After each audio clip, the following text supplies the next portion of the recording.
A man screams. The camera zooms in on shaky hands holding a phone.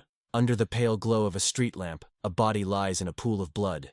Another man, a black man, breathing heavily, eyes wide with panic, raises his hands in the air. Police sirens wail in the distance, and then a desperate voice. "I didn't do it! I don't even know who he is!" David Walker, 37, white, wearing a suit and holding a coffee cup, exits his office and heads toward his parked car while talking on the phone. Suddenly, the angle shifts. A shadow approaches. A blow lands from behind. David drops like a rock. The attacker vanishes into the night, leaving behind a spreading pool of blood. Across the street, Malik Johnson, 29, black, wearing a hoodie and carrying a grocery bag, pulls out his earbuds as flashing red and blue lights blind him. Police vehicles screech to a stop. "Officer, hands on your head. Get on your knees." Malik, "What? What's going on? I'm just heading home." One officer notices bloodstains on Malik's hoodie. The other doesn't hesitate. "Victim's down. He's got blood on him. Only black guy in the area.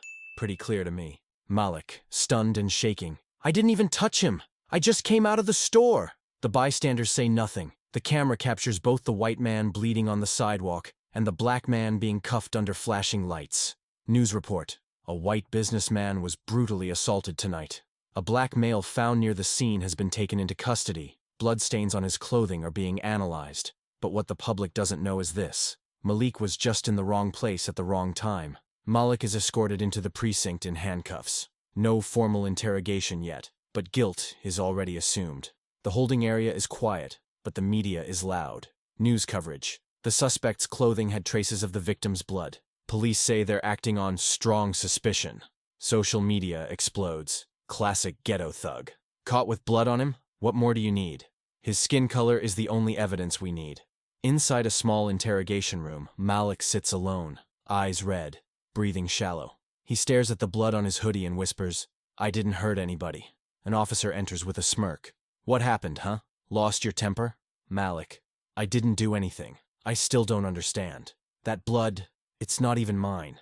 The cop chuckles. "Nice story. Too bad court isn't story time."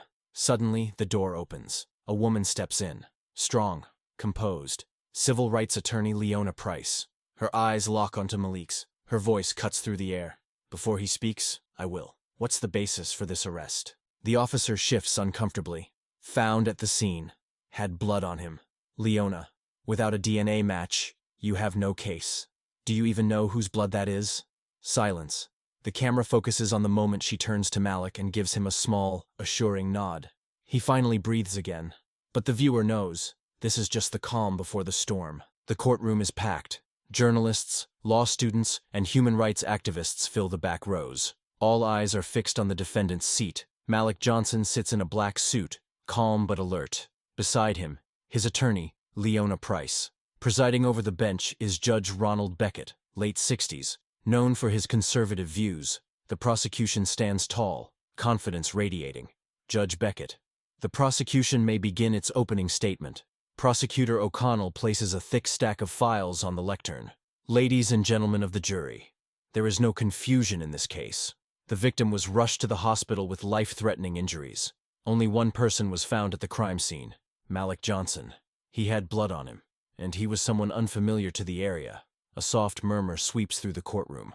O'Connell continues, "If a white man lies beaten on the ground, and someone standing beside him wearing a blood-stained hoodie, that is not a coincidence. Malik Johnson assaulted the victim." Leona shakes her head, then rises, voice composed but sharp. "Members of the jury, do you know what the real evidence is here? Skin color. Malik has no criminal record, no history of violence. That night he was carrying a bag of groceries, and now he's on trial, because of fear, not facts." The prosecutor cuts in. "But his clothes had blood on them." Leona turns to the jury, gaze steady. "Yes, they did. But was that blood his? Was it the victim's? So, whose was it?" The room shifts. Tension grows. Leona holds up a document. "Your Honor, I submit the independent DNA analysis report. The blood found on Malik Johnson does not belong to the victim. It belongs to a third, unidentified individual." Judge Beckett takes the folder, reading carefully. "Has this been verified?" "Yes, by the New York Forensic Lab. And there's more. The victim's blood type is A positive. Malik's is B+. Biologically, the match is impossible. That blood belongs to someone else. The prosecution falls silent.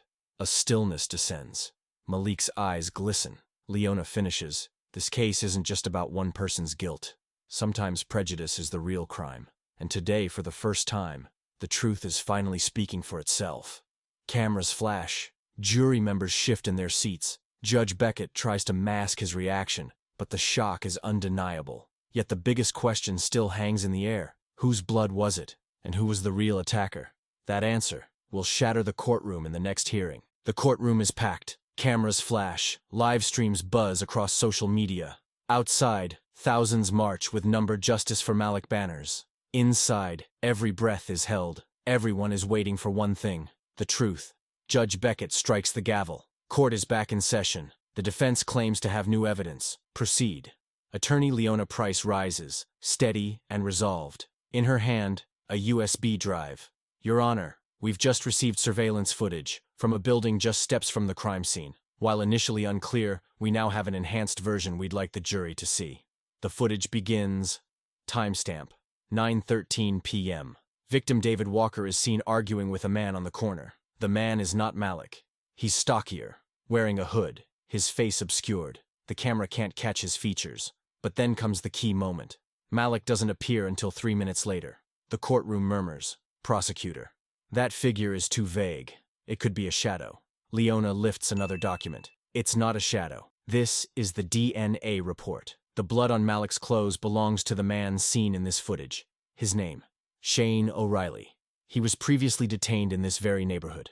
He had a business dispute with the victim, and he vanished right after the attack. Judge Beckett presses his lips together. And why wasn't Shane O'Reilly investigated from the start? Leona turns to the jury. Her voice is steady but cutting. Because Shane is white, and Malik is black. A heavy silence. Then the jury exits to deliberate. Every second stretches. Finally, they return. The foreperson stands. We, the jury, find Malik Johnson not guilty, unanimously. No applause. Just silence. Then, the quiet sob of a woman, and tears sliding down Malik's cheeks. Judge Beckett: this court issues an arrest warrant for Shane O'Reilly. Additionally, an internal investigation will be launched regarding procedural negligence in this case. Leona places a hand on Malik's shoulder.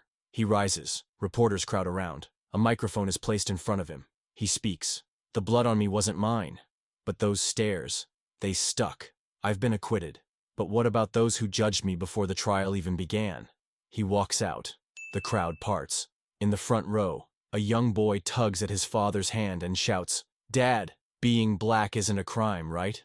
Justice may come late, but blood never lies."